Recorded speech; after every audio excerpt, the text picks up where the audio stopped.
Sarah, who was now hiding behind her skirts. Sarah whimpered quietly when the man from the bar made his way to Cleo and gave her a sound kiss to the shouts of the other men in the room. When he looked past Cleo to stare at Sarah, she thought she would faint from fear. He raised his eyebrows, a high blow. You must have taken up with a pretty fella by the looks of her. It was a moment before Cleo had her breath back and knew what he was talking about. Oh, her. No, Merrick, she's not mine. She's daughter of the lady I work for. What's she doing here with you? It's a long, sad story I'd rather forget just now. Merrick nodded and patted her cheek. How do you like country life?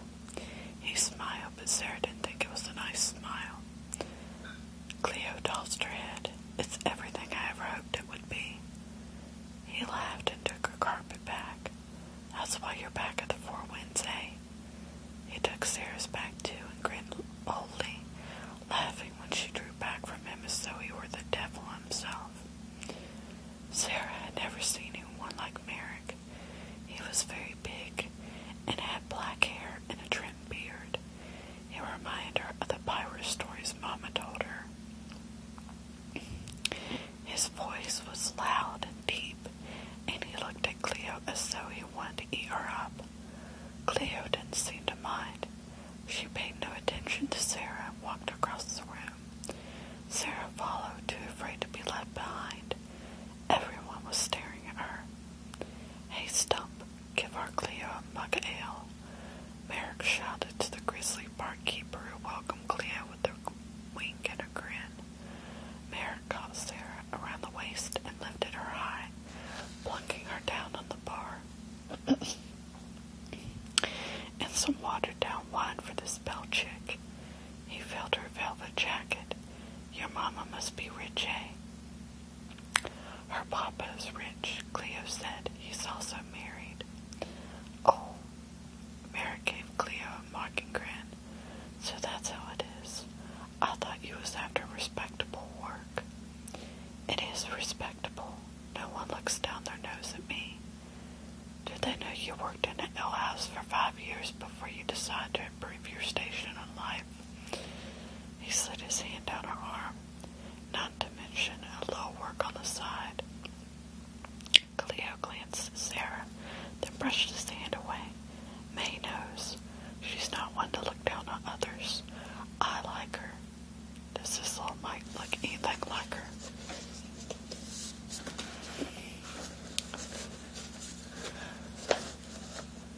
Spitting image.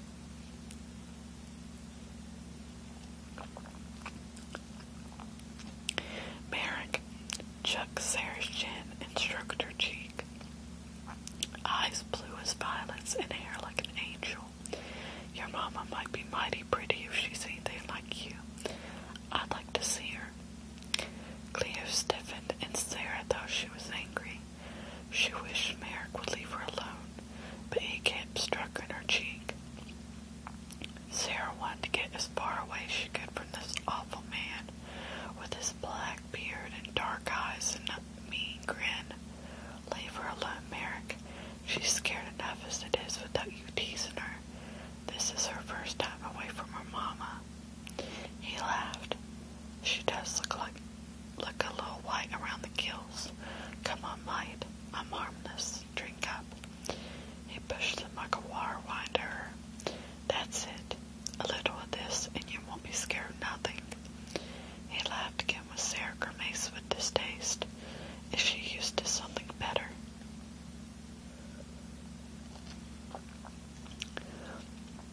She's used to nothing, Cleo said, and Sarah was more sure now that she was angry. Cleo didn't like it that Merrick was paying so much attention to her. She looked at Sarah, clearly annoyed at the way she was reacting to Merrick. Don't be such a coward. He saw wind a little else. Old Stump and others at the bar laughed, Merrick with them. Sarah wanted to jump down and run away from the loud voices, the laughter, and the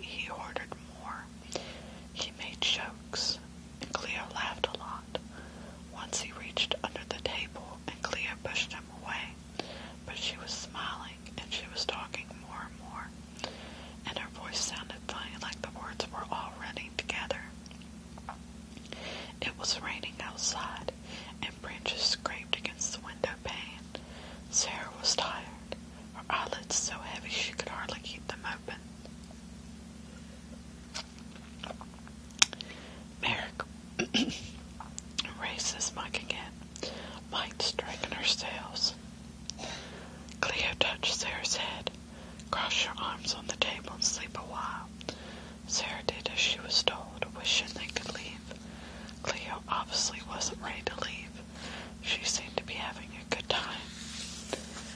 And she kept staring at Merrick and smiling in a way Sarah had never seen her smile before. Why'd you have to bring her to the Four Winds? Merrick said. Sarah kept her eyes closed, pretending she was asleep. Because her mama is irritating her fine papa and they both wanted her out of the way. Cleo's words were cold. Don't do that. Don't. He laughed low. You know it's what you came for. What's the matter with those country boys? Nothing. One's after me to marry him. Let's go upstairs and talk about why you came back here. What am I supposed to do with her? I was so angry when May stuck me with her.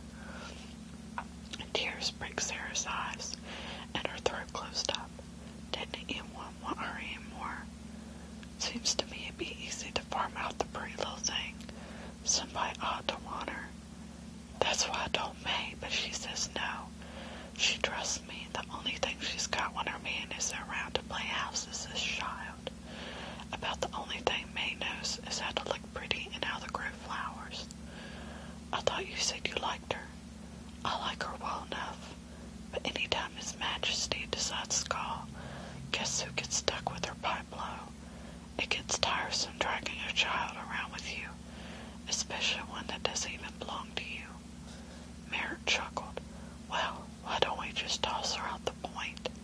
Maybe her mama and papa would see it as a favor. Might even give you a bonus. Sarah's heart pounded. That's not funny, Merrick. Cleo's sigh was heavy, annoyed. I better wake her and put her to bed. She's had a long day. She nudged Sarah, who looked up in relief. Cleo took her hand. Come on, we're going to bed now. Say goodnight to Mr. Merrick. He grinned. I'll see you safely upstairs, ladies. When Cleo opened the door of her old room, Merrick held it ajar and came inside. Sarah looked at Cleo in alarm. What are you doing? Cleo whispered fiercely. You can't come in here with me. She'll tell her mother and lose my position. I'll take care of that. Merrick bent and pinched Sarah's chin. You say anything